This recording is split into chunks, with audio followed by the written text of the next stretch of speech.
There's a lot of conversation and inquiry in the spiritual community around change. Change is the only constant. And yeah, it's true that if we can have a different relationship with change, if we can accept the adage that change is the only constant, we're likely to experience more peace, more harmony, more ease, more acceptance in our lives. But how do we do this? How do we actually cultivate a different relationship with change? Because accepting that change is the only constant, it's not just a mindset hack. It's not a program you can just pick up and stick in your brain like a computer chip. If it was, then we wouldn't be having all of this conversation and inquiry and discourse. It wouldn't be one of the most challenging dilemmas and biggest opportunities of our human time.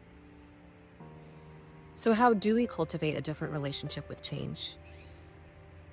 How do we not only accept that change is the only constant, but how do we learn to ride and surf the waves of change, the beauty of change? I believe it starts with being in our own energy. This might not get us all the way there, but it's a really solid beginning. You see, if you're not in your own energy, if we're enmeshed with other people's experiences, with experiences from our past, with energies from the collective, then we can't actually relate to what's outside of us. We can't relate to the change that's outside of us because we are it. We are enmeshed with it. So if we want to relate with change differently, if we want to have a different relationship with this thing that's outside of us, we need to come back to us. So the change is out here and we are here. We have to come back to ourselves and land in our own energy. And this doesn't guarantee at all that we're not going to have any feelings, emotions, challenges about the change. Hell no. But at least what we're experiencing will be ours. And there's a cleanliness, a truth, an accuracy, and an alignment in that. Because you are resourced, I promise you, to work with whatever is yours. Whatever is coming your way that is yours is coming to you for a reason.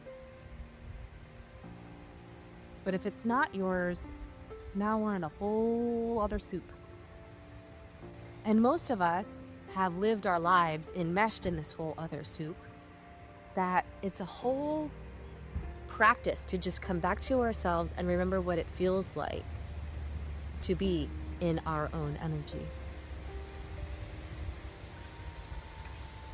From this place, so much is possible. Having a different relationship with change is just one small piece, one small and major significant piece. I'm talking about change today because I am about to experience a change right now.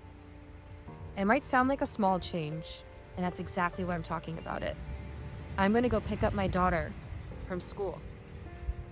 I'm going to be changing from single mama mode on my own to single mama mode who's parenting. And this is a change that happens multiple times a week sometimes, multiple times a month. It's the stuff of life, right?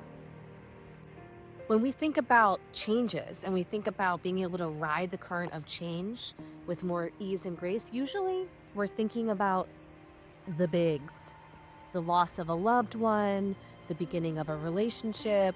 And that makes a lot of sense because these big changes bring a lot of big energy, a lot of big emotion, and a lot of big feelings. But if we want to confront those big changes differently, we have to start with the small ones. Because again, how we work with change isn't just a mindset that we can stick into our brain. It's an energetic habit and it's a neuromuscular habit. The way we do one thing is the way we do all things. The way we do the small things is the way we do the big things.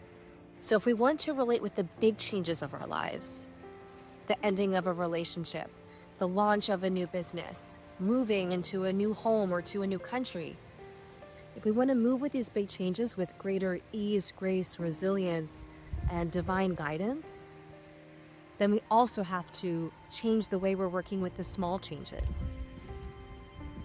The way we change from daytime to nighttime, from nighttime to morning time.